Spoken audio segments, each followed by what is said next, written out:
A hard, clean scent like fresh chipped granite and pine, with a musky undertone. Lying in my snug nest of blankets in our cozy cave, I opened my eyes to see my mother rise and go to greet the shadowy figure beyond the threshold. "Well?" a deep voice asked. "Moirin can summon the twilight." My mother's voice was tranquil. "Does she show signs of other gifts?" "No." There was a faint rustle as she shook her head. "Have you told her?" "No." Her voice sharpened. "She's a child, Angus, a child of the Maghuin Dhonn. Let her be one for as long as she may, forever mayhap. I would be content if nothing more came of it." "Peace, Fancher." His tone was soothing.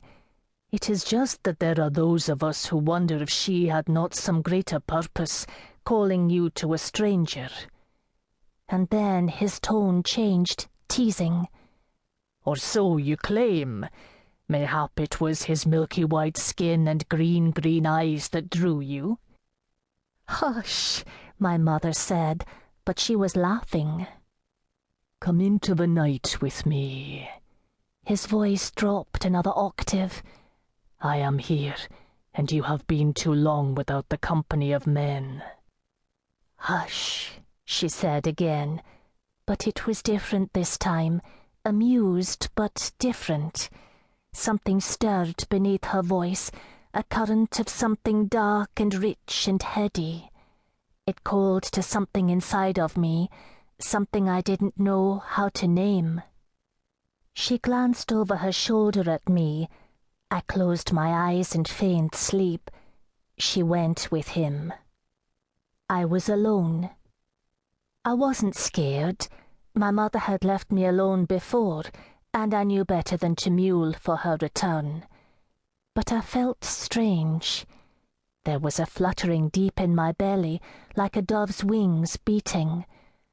I called on my dear Anam, the spirit spark of the Great Bear herself, that dwells in all her children. Something else answered. I had a sense of a lady's presence, bright and laughing, a sense of terrible beauty and piercing desire, though for what I could not have said, a sense of lips pressed to my brow in a kiss. Words filtered through my thoughts, fond, gentle, and amused. "Not yet. Not for many years." The fluttering feeling went away. Comforted, I slept. In the morning, Angus was gone, and the night's strangeness had passed. My mother was in good spirits. We ventured upstream to forage for arrowhead root, filling my mother's wicker basket to brimming. Splashing happily in the stream's marshy verges, I forgot all about the man in the night and the bright lady's presence. When we returned to our cave, there was an offering. "Eggs," my mother said with pleasure. She plucked one from the basket and passed it to me. "Look, Moirin, see how perfect it is." I cradled it in my palms. It was warm from the sun, brown and faintly freckled. The shell was smooth. I touched the tip of my tongue to it.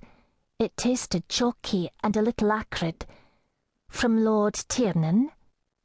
"I dare say." She smiled. "He's a good man. He keeps to the old ways. We taught the Narrator to survive in this land, and they have never forgotten it. He remembers we are kin, too." She set the arrowhead root to soak overnight, and made a savoury pie of eggs and greens that night. When I begged for the story of Lord Tiernan's coronation, she obliged me, tirelessly describing the splendid affair. It wasn't until I was falling asleep that I remembered last night's visitor and my strange vision. I resolved to ask my mother about it in the morning. But when the morning dawned bright and fair, and my mother promised to teach me to catch trout with my bare hands, I forgot again and did not